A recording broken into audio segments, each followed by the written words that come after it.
Good afternoon. I am Ilan Ajzen, Director for Museum Volunteer Services at the Museum of Tolerance, and I have the privilege of working closely with our Holocaust survivors. Welcome to this afternoon's live Holocaust Survivor Testimony. One of our most important programs at the Museum of Tolerance is called Witness to Truth, the opportunity to hear firsthand testimony from a Holocaust survivor.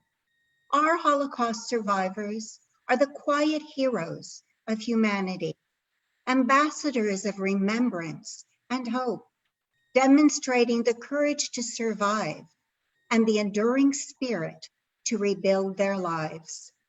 For over 3 decades, Holocaust survivors have volunteered their time at the Museum of Tolerance to speak about their personal experiences during World War II. Each of the testimonies is unique. Some of our Holocaust survivors lived through concentration camp experiences, fought with the resistance, or were part of a kinder transport. Others were hidden and escaped to freedom, such as our speaker today. Our honored Holocaust survivor today is Dr. Henry Slookey, who will inspire us with his remarkable personal story.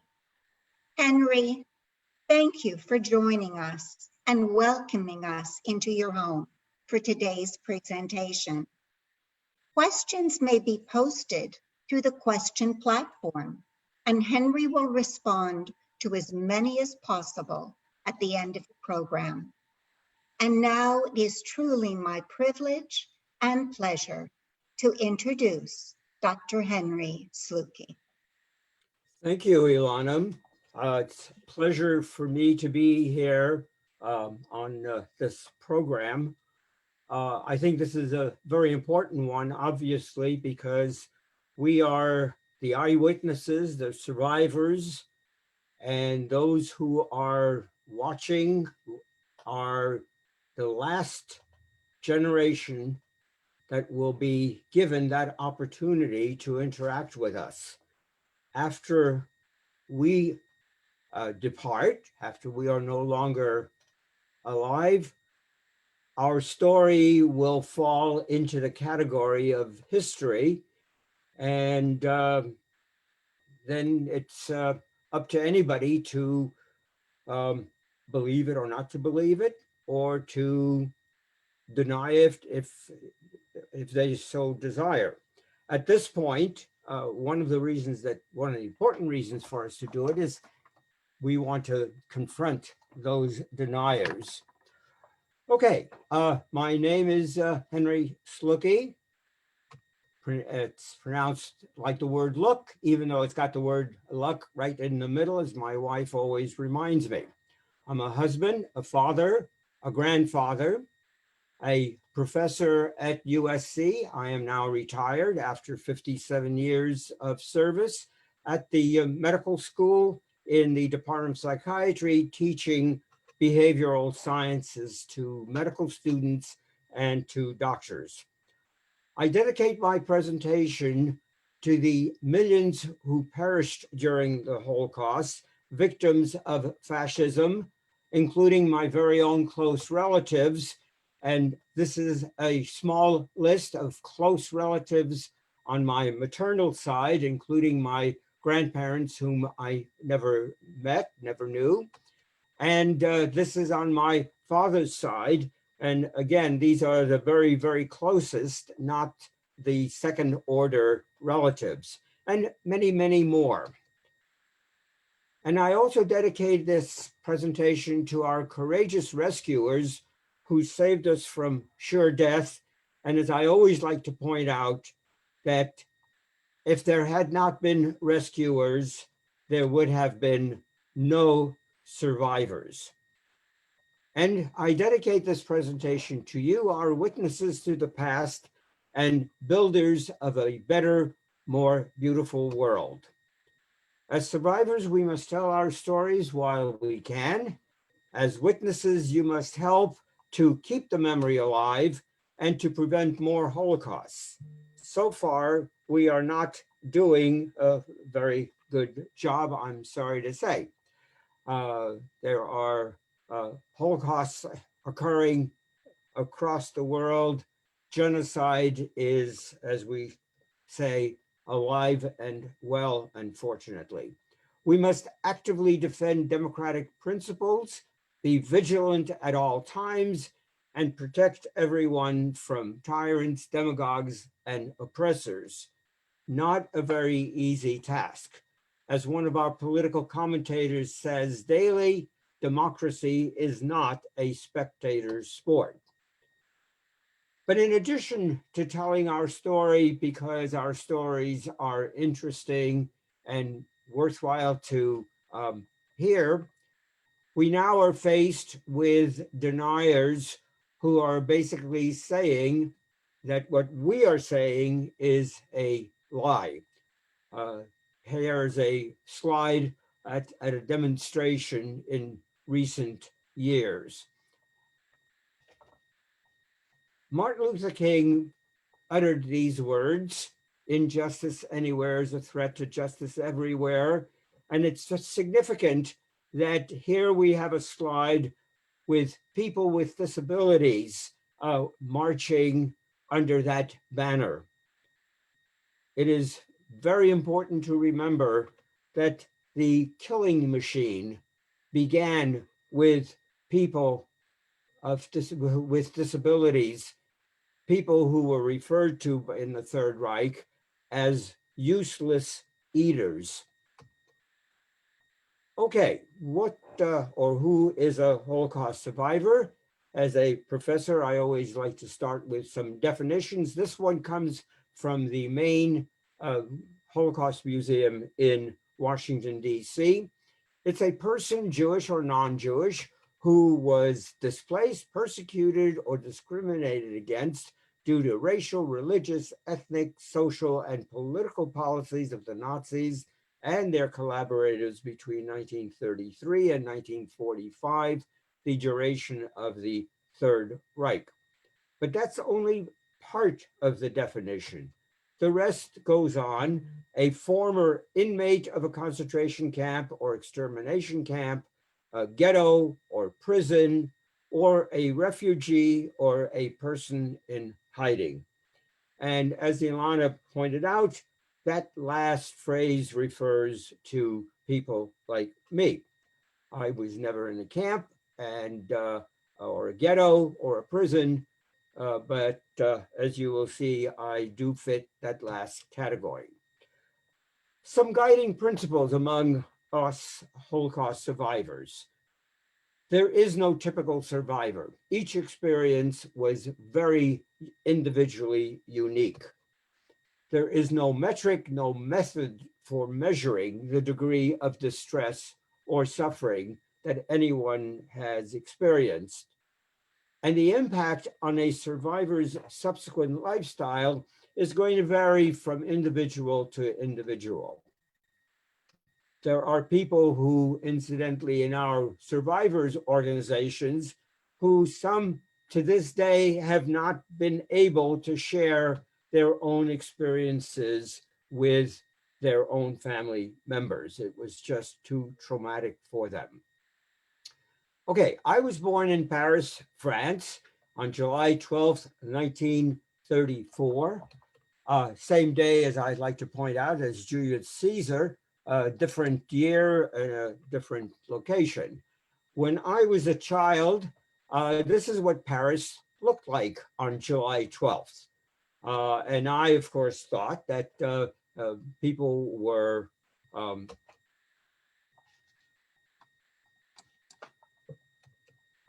we're celebrating, let me back up. We're celebrating my birthday, but it turns out it was, of course, the 14th of July that they were getting ready to celebrate Bastille Day, a national holiday in France. So flags were out and everybody was celebrating, but I thought it was for my birthday. Here is my only baby picture at the age of 7 months. You can see it's winter. I'm all bundled up. but that's the only picture I have. And this is my street, a slide that was taken, a picture that was taken in 2013, a little more about that later, known as Cité Popincourt. It was a dead-end alley that if you drove in, you had to back out. There was no way of turning around. In my day, the pavement, the cobblestone was not as uniform and nice. There were no bushes around or little trees, and the buildings were not as well kept. It was a true workers' neighborhood section of Paris, the 11th arrondissement or district. Here I am at 2.5 years of age, riding my tricycle, my Irish mailer that I enjoyed a great deal. Here is a picture of the metro station, which was our wartime air raid shelter. It's located in the center of the 11th arrondissement at Station Saint-Ambroise. Again, this picture taken in 2013. And one of my very favorite sites of pre-war was the Paris bus.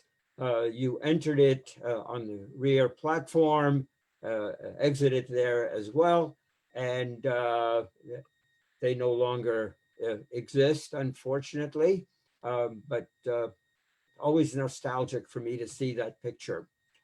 Pre-war rumbling, just so that we're all on the same page. Hitler comes to power in 1933 in Germany. In France, well, here we have a rally that took place in July of 1934, just about the time I was born, in northwestern Germany.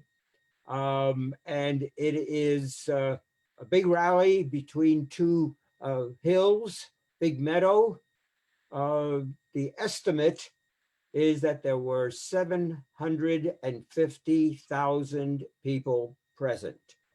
I think we have to really focus on this picture because this really gives us an understanding that Hitler was not a lone nut, to put it colloquially. He was obviously supported by the populace, elected democratically. Slogans like, and the national anthem, Deutschland, Deutschland über alles, Germany over all of the world. The swastika was worn on the buckle that was worn by every soldier. We have here the swastika, the eagle, and then in German, God is with us. Well, if God is with us, then we can do absolutely no wrong. France was very concerned, as were other neighboring countries. The United Front was founded in 1936 and elected first time ever a Jew as prime minister. That was Léon Blum, a socialist in France. That same year in Spain, the Civil War breaks out.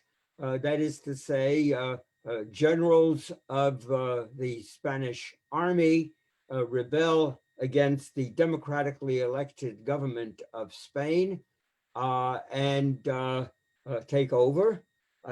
Thanks to the assistance of the fascists, both Mussolini and Hitler, their armament, their bombers being used in controlling the populace. One of the iconic paintings by Pablo Picasso of Guernica pictures that bombing in the small village of Guernica in northern Spain, and is iconic as the anti-war poster showing suffering and destruction of war. In 1938, the United Front is defeated in France, but many of their programs go on to survive and are mimicked or imitated by other countries, including the United States, in coming out of the Depression. My aunt and uncle emigrate from France to Mexico in 1938, saying that it just is not safe to remain there. And we have a whole branch of our family to this day living in Mexico. But when they got to Mexico, my aunt and uncle secured Mexican entry visas for us.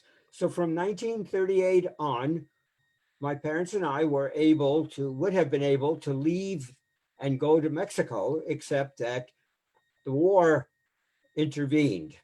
And besides that, frankly, it's very much like what most of us face today.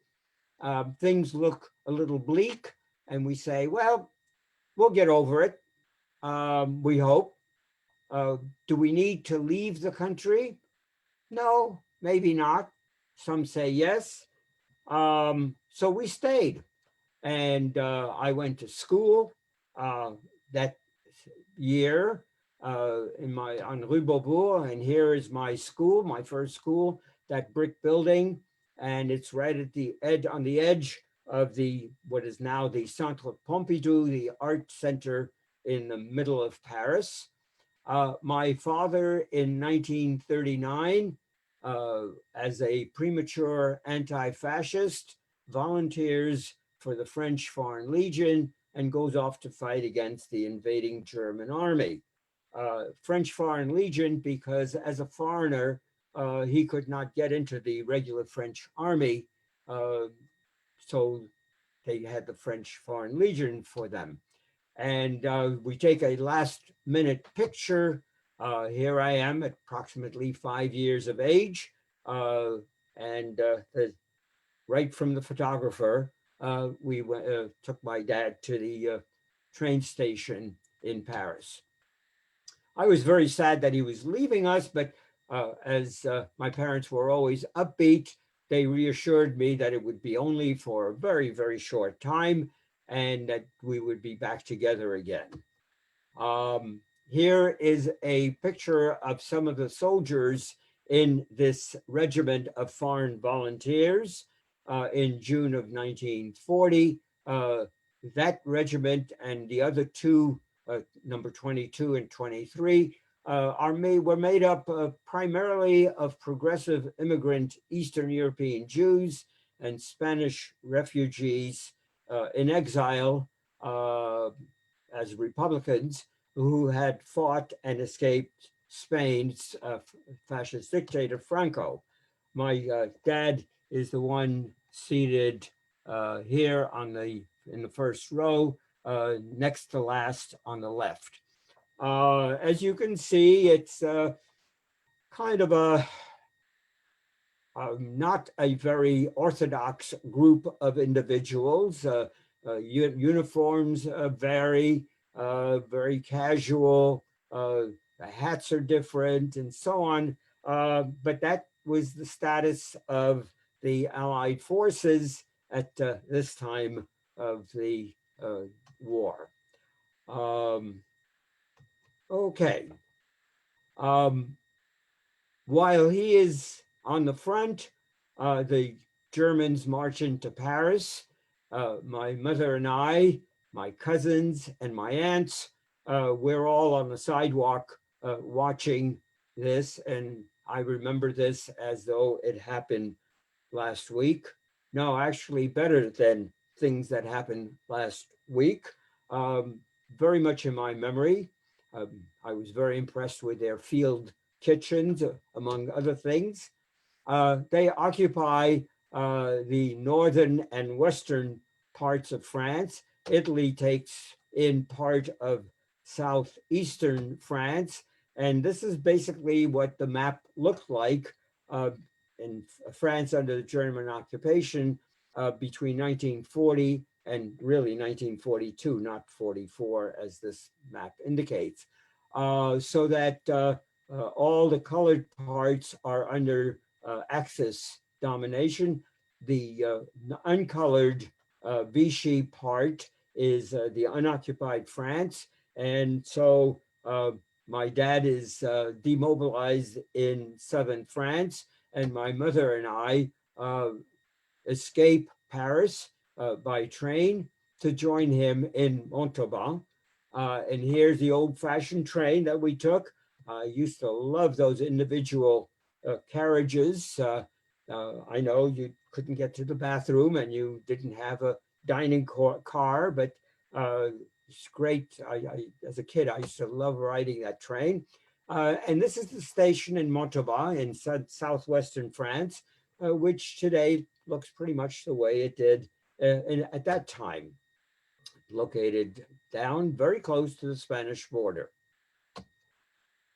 We arrived there June 28th of 1940 in expectations that we're going to have a nice life in a very rural, very peaceful town, river running through it.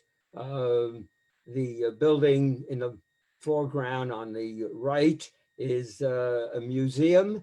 And by the way, that's the museum where the Mona Lisa was kept in storage, hidden secretly in the basement. So Mona Lisa and I were neighbors for a couple of years. Here's another shot, an aerial view of that same segment. We lived just below the bottom of this photograph. So we lived right on the river, and the country was, that part of the country was, of course, Huguenot influenced. The Protestants who had been victimized by the Catholic Church centuries earlier and were still under the trauma of the domineering Catholic Church. Beautiful town, beautiful architecture, beautiful weather. And the next slide, we have a picture of our house. It's the one with the white door right in the center. My bedroom is directly above that door, and my parents' bedroom is right next to it on the right. More about that scene when we get to it in a few minutes. For the next 2 years, we live a normal family life. I go to school, my folks work as needle trade workers, and everybody is doing well until August 26th, 1942, 6 o'clock in the morning. There's a knock on the door. The gendarme participated in what was a national roundup to deport all foreign-born Jews from France. My folks immediately run into my room and they awaken me very quietly, very much aware of who it is that's knocking and what is probably going to be the consequence of that. They whisper in my ear, "Don't make any noise, don't say anything. There are people knocking on our door and the front door, and we're going to pretend like nobody's home. And don't make a sound, don't talk." And they're whispering to me. And I'm startled, of course, being awakened at this time, but being very compliant. I was a very good boy. I listened to my parents, and every few minutes, they would say to me, they would whisper in my ear, what a great job I'm doing of playing the pretend game. The gendarme continued knocking for an hour and a half. And those 90 minutes were boring, shocking, stressful, but not really for me. For me, they were primarily boring and stressful because I really wanted to go back to sleep. On the other hand, my parents were experiencing stress that is overwhelming for an hour and a half. In addition to having the concern about the gendarme coming in, their other concern, probably equally important, was to keep me from making any noise, like yelling something out the window saying, "Go away." Because the orders were simply to knock on the door, not to knock down the doors, at 7:30 a.m., they finally went back to their headquarters, but without us. And for the next 2 weeks, we are hidden by our landlords, the Kadan family, on their farm. They help us get the needed whatever documents, legal documents we need, and they hide us on their farm very willingly. In fact, it's they who volunteered that. And after that, life goes back to normal until November 11th, 1942, when the German army occupies all of France. So for me, it wasn't really traumatic, stressful, yes, but certainly not traumatic, not in comparison to what is going on, for example, at the border with Mexico, between Texas and California and Mexico, with children, for example, who are separated from their parents and taken away.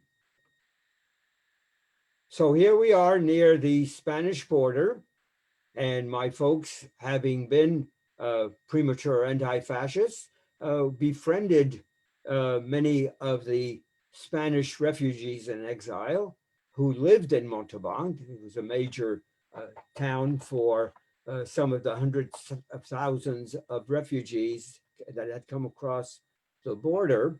And we, at this point, my parents make arrangements with 3 of them to guide us across the Pyrenees into Spain for freedom for us.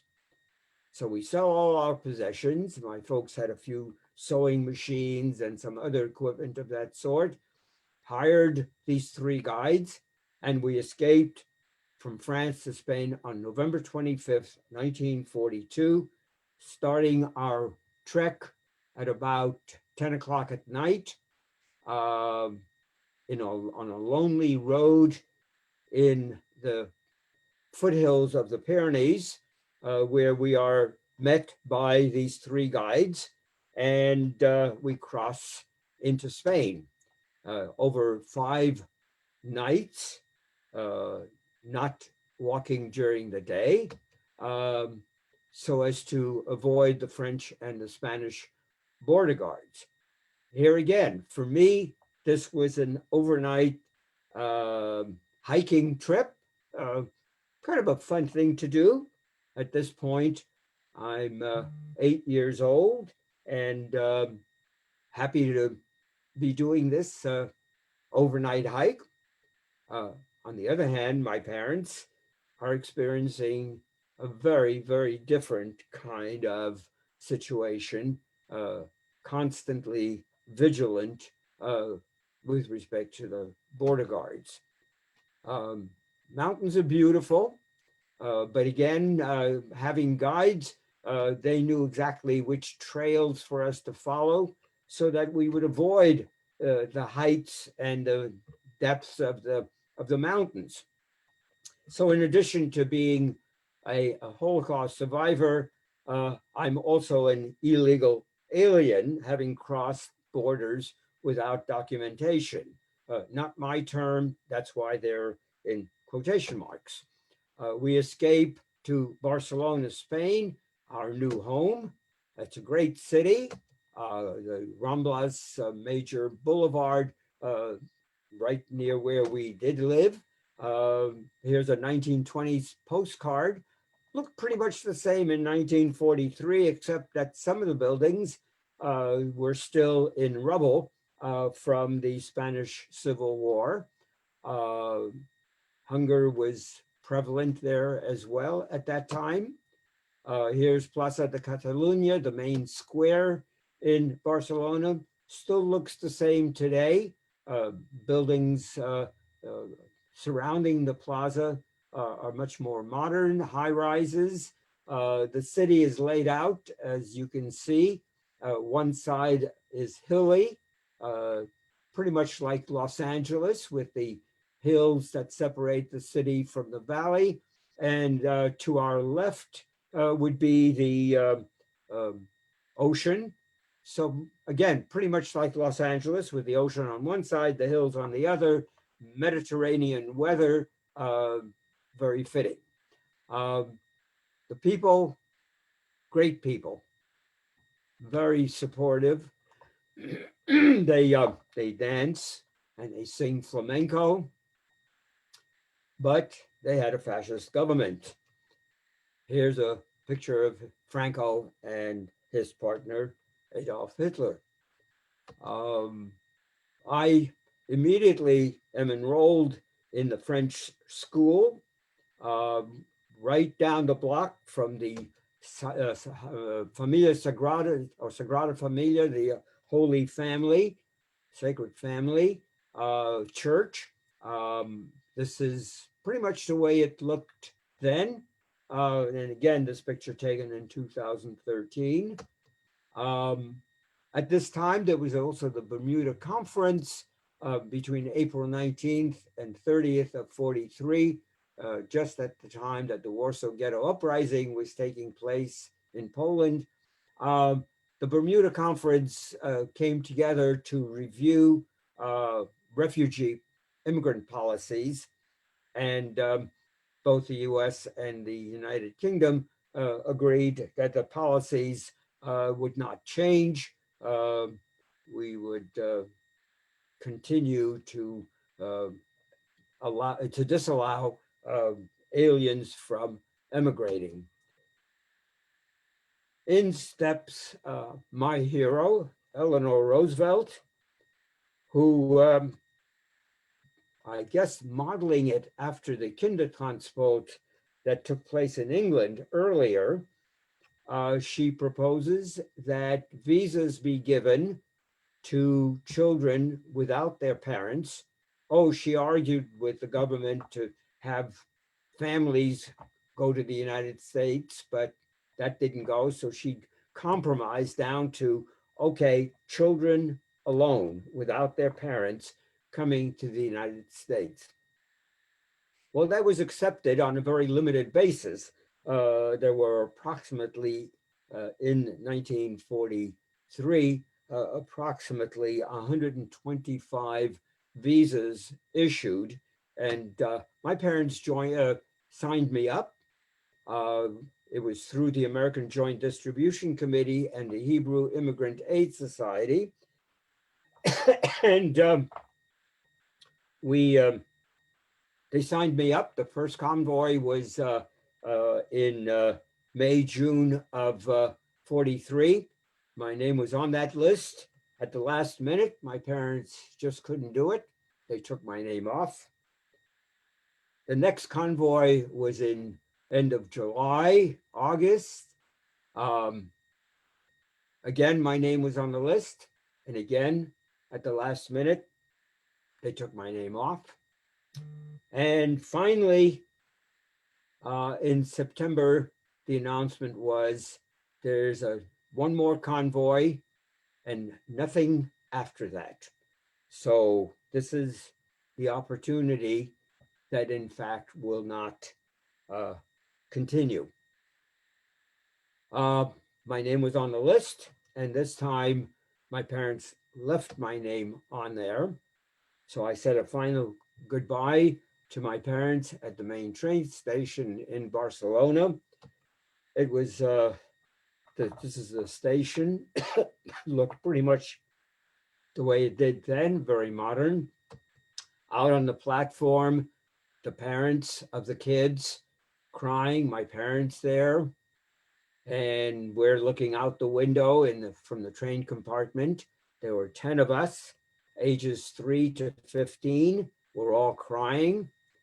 I remember my parents running along as the train was moving up to the very end of the platform, and they disappeared.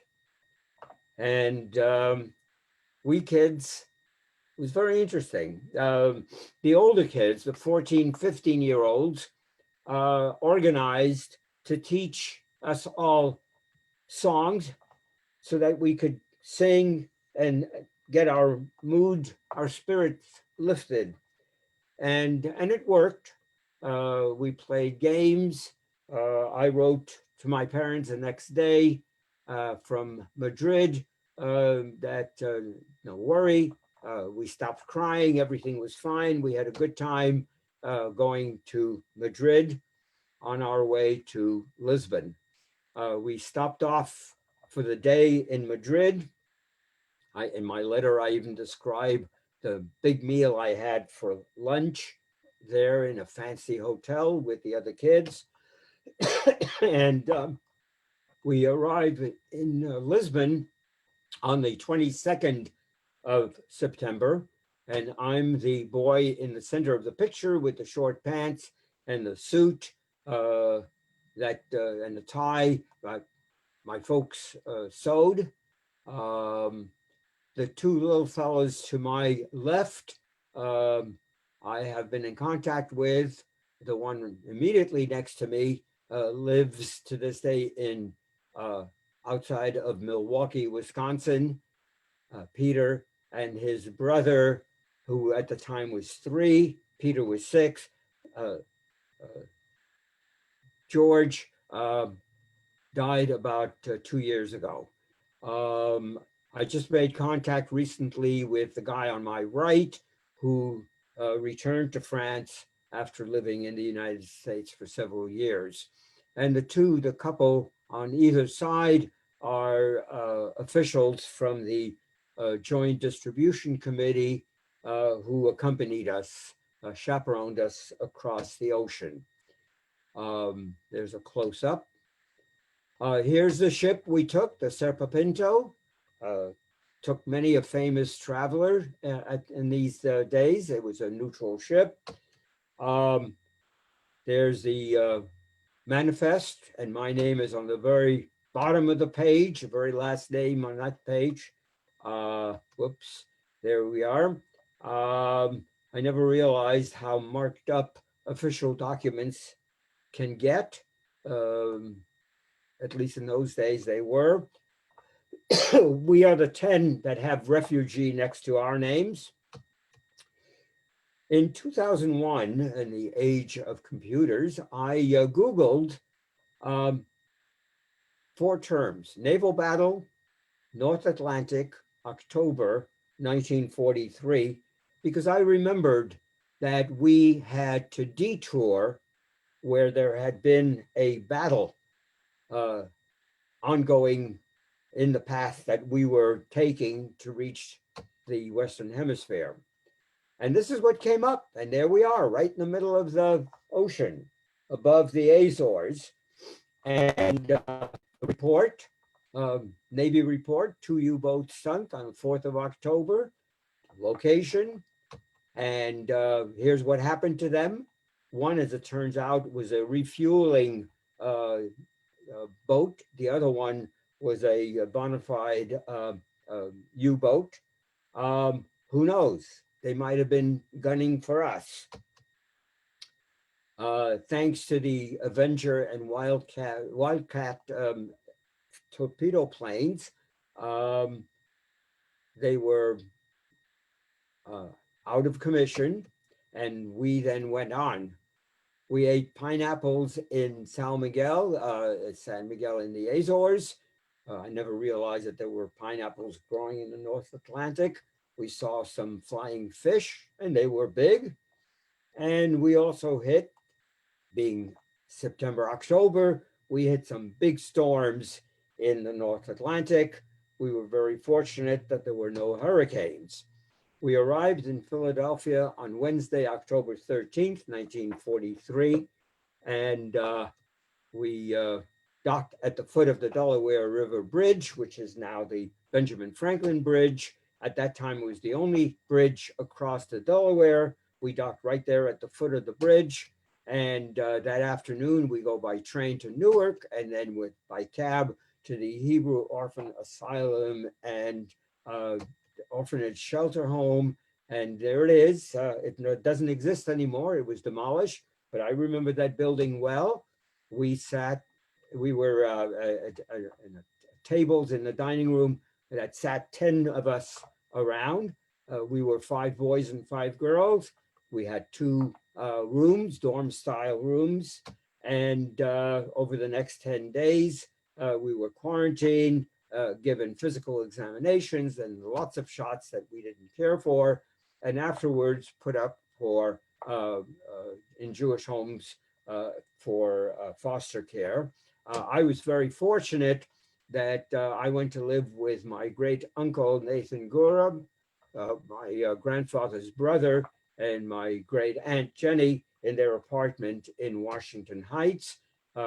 That's what it looked like at that time. The bridge, the George Washington Bridge, only had one level, and lots of greenery around. Different situation now. I came to America as a 9-year-old speaking French and Spanish, but no English. My great uncle and great aunt spoke English and Yiddish, but no French and no Spanish. So it was total immersion for me. I went to school, everything, it was in English. No one spoke French or Spanish.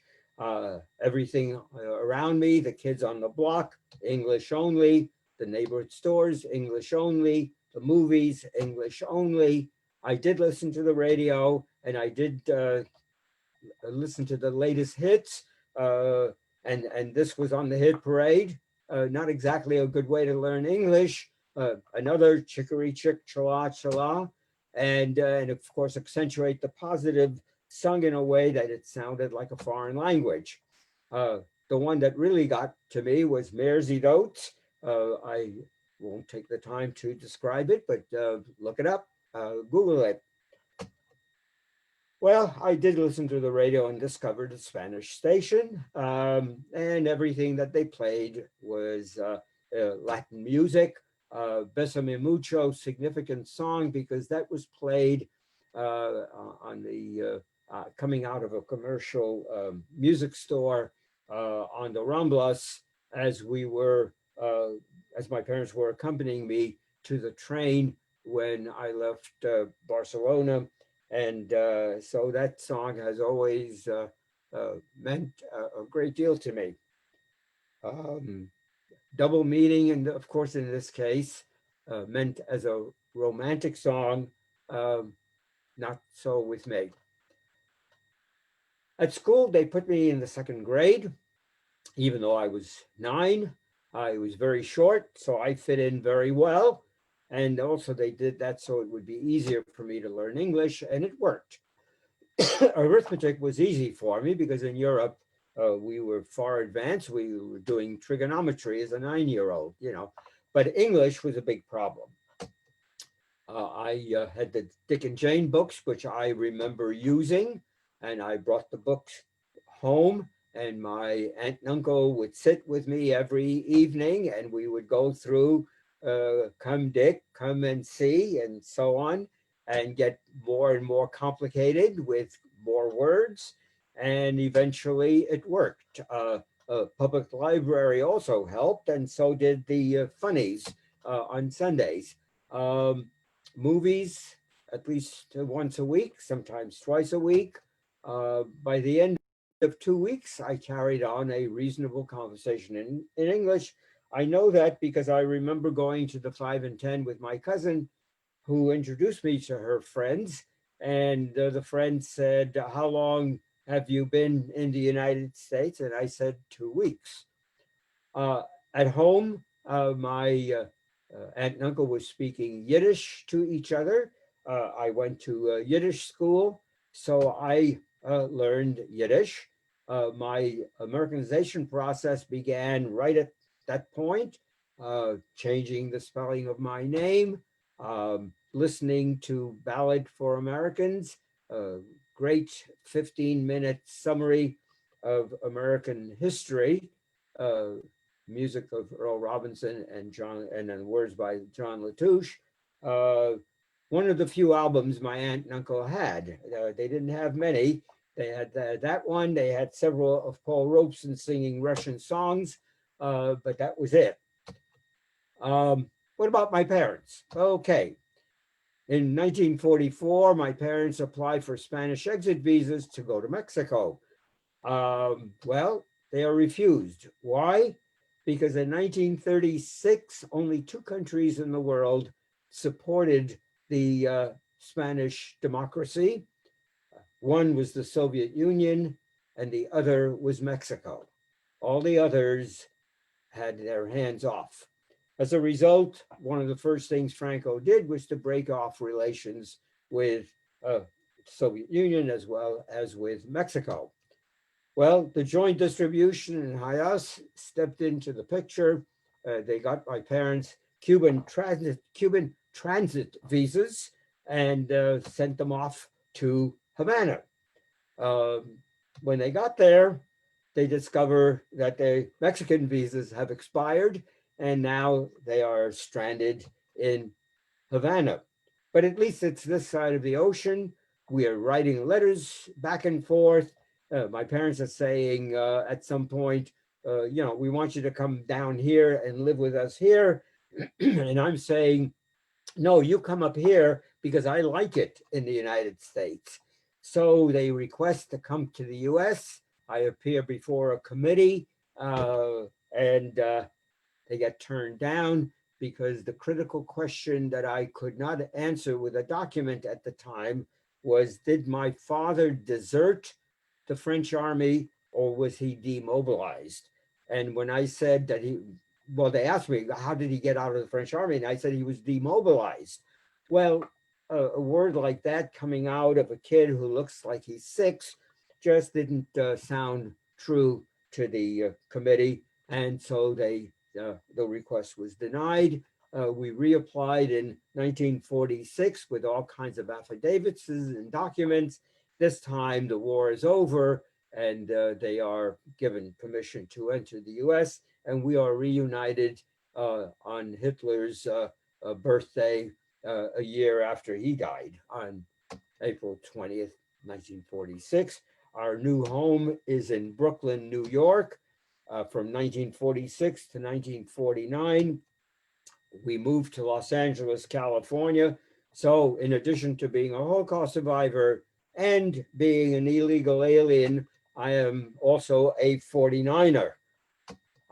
Proudly, my education is here in Los Angeles. I go to college at UCLA, and then I go on to Columbia to get my master's the next year, and then back to UCLA to get my PhD 4 years later. In 1959, I marry Carol Ostroff. We just celebrated our 61st wedding anniversary. Here is a picture of Carol, myself, and my parents in Carol's parents' home where we were married. We have 2 children, Michelle Deborah and Daniel Mark, 2 granddaughters, Jenna Brielle and Lauren Brooke.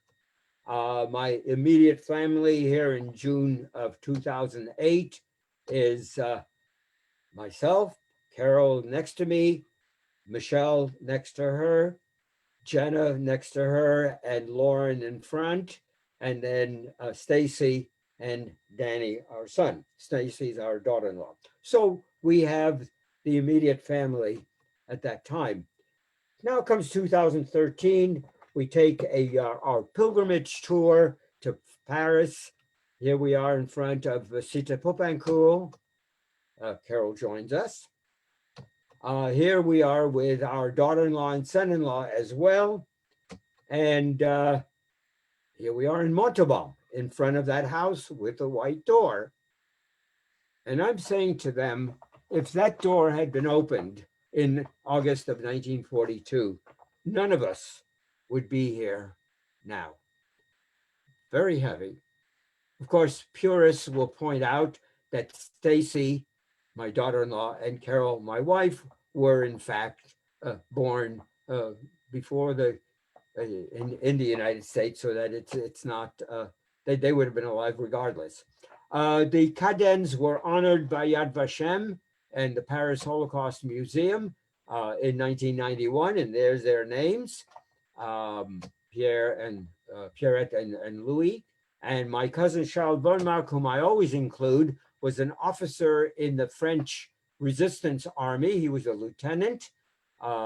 He was captured, tortured, and killed on the 30th of July in 1944, just a couple of weeks before the liberation. The French government now admits its role as a collaborator with the Nazi occupants during the Holocaust, and this plaque in the schools says as much. This is in translation, and it cites how many children were at this particular school. So in summary, my father goes off to the army and he survives. The gendarmes come to deport us and we escape. The Nazis occupy France and we escape.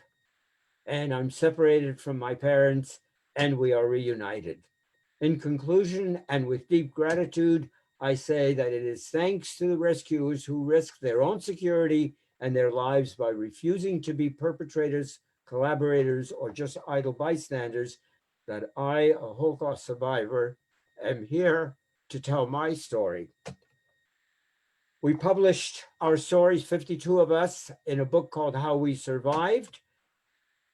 And here's Pastor Niemöller's famous quote, "And they came for me, and by that time, no one was left to speak up." So the lesson is speak up. In America in 2017, they came for Muslims. I spoke up and will continue to speak up because I'm a Jew who remembers. A sign held by a Jewish couple at the Women's March in 2017. A very important lesson for all of us. And Pete Seeger, his song Quite Early Morning, is really our anthem. It's darkest before the dawn, and that should keep us going. We are back here in Los Angeles. Thank you for your very kind attention, and now I'll turn it back to you for any questions. Thank you, Henry. That was absolutely inspiring. So incredible. And I must acknowledge that your photographs, your documents, your slides enhanced the presentation so much. So thank you. So beautiful. I have actually a comment. Beautiful presentation. Very, very inspiring. You know, Henry, it is rare to have someone who was really such a young boy who remembers so much about what you remember about your experience. So you described for us remarkably staying while those gendarmes are knocking at the door, that for you it's a little boring, but you know, for your parents, it was terrifying. Absolutely. Oh, absolutely. It's very interesting.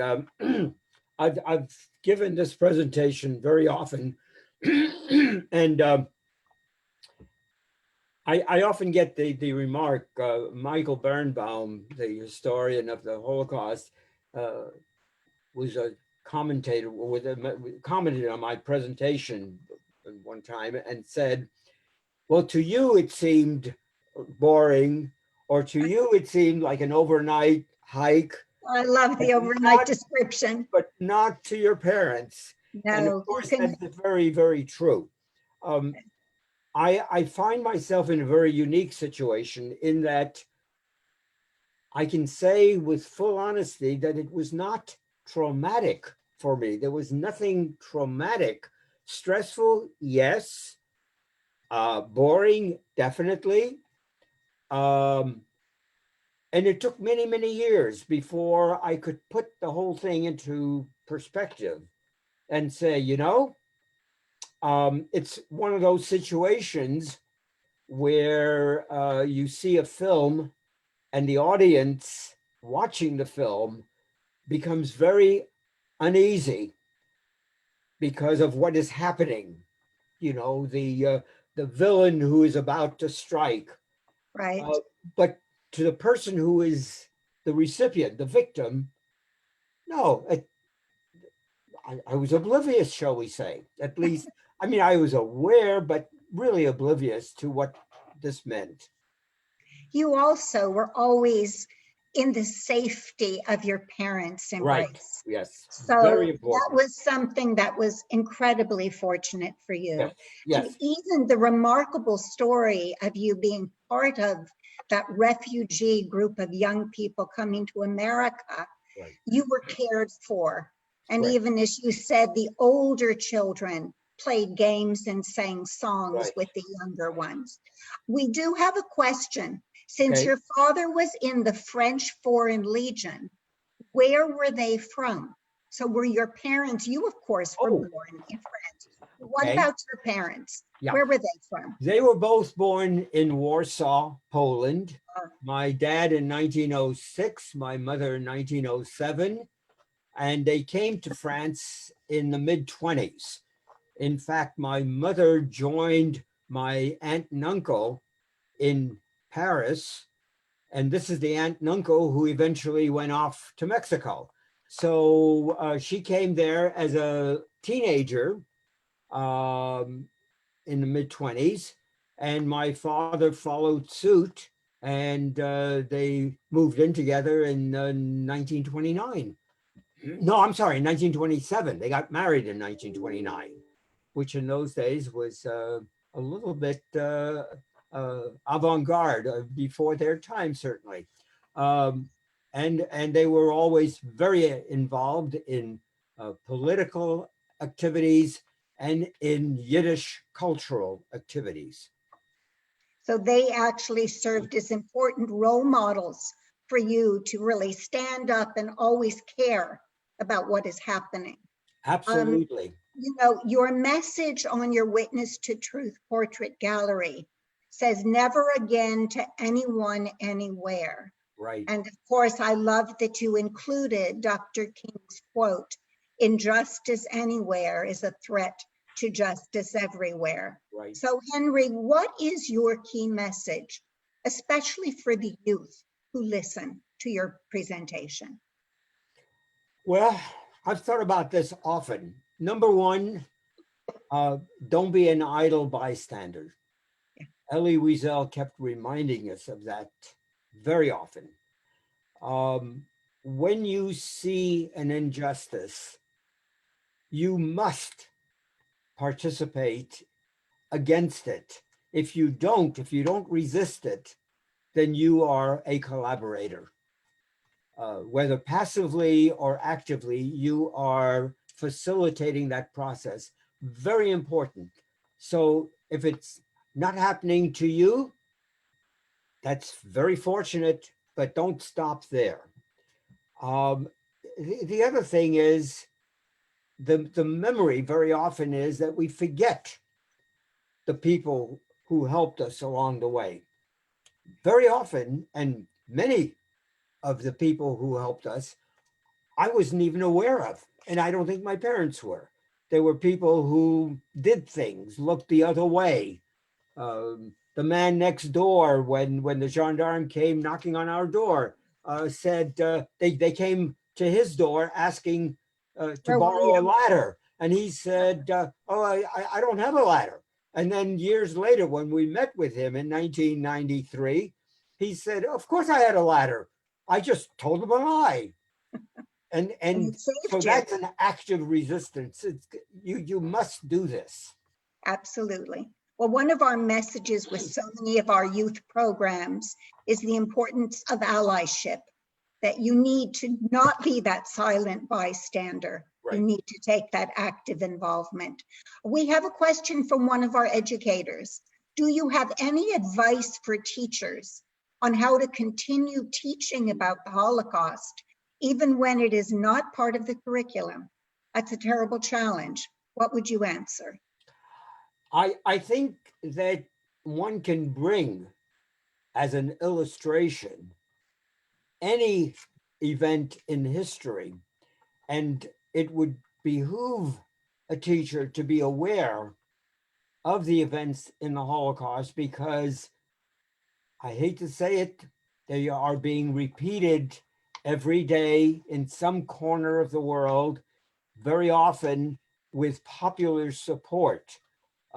Fear, distrust, hatred of the other is a common, very common finding. So you can use the Holocaust as an example of that. Sometimes it's the other way around. That is, it works the opposite way. Let me give you an example. What's going on at the Texas-California border with Mexico was a situation, or is a situation, where children are being abruptly separated from their parents. Very traumatic. I, on the other hand, at the worst time in the Holocaust, separated from my parents after very careful planning, after agreement, after total assurance that I'm going to a safe place. We will be reunited. Not that it necessarily is going to happen, but at least there is that message. And you can use that as well. So it doesn't always have to be the negative or the horrific example. It could be the positive side of what happened. Heroes just came out unprepared, but rolled up their sleeves and helped out. We have to be in that situation as well. And teachers are always, as I say, in the forefront of any social change, any kind of struggle. Thank you. I'd like to also encourage any educators who are out there to realize, as you already do, the power of these personal testimonies. These are being recorded. There are wonderful resources out there to be able to offer your students the privilege of being able to listen to each of these very unique personal inspirational stories. So thank you. As we come to a conclusion, I want to personally say how much I appreciate your presentation. I also am very happy to hear that the Kadin family was honored by Yad Vashem as righteous among the nations. So being able to actually express that gratitude for their courage, for their goodness, for their willingness to put their own lives at risk. So and she was very proud to show the document from Yad Vashem. That's beautiful. And as we close, another compliment to you, Henry. Such a fantastic presentation. I love the photos with the presentation. Thank you so much. Thank you. So we wish you continued good health.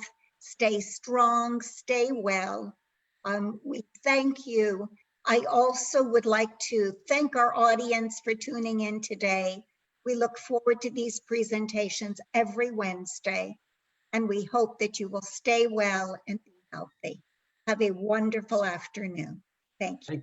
Thank you very much.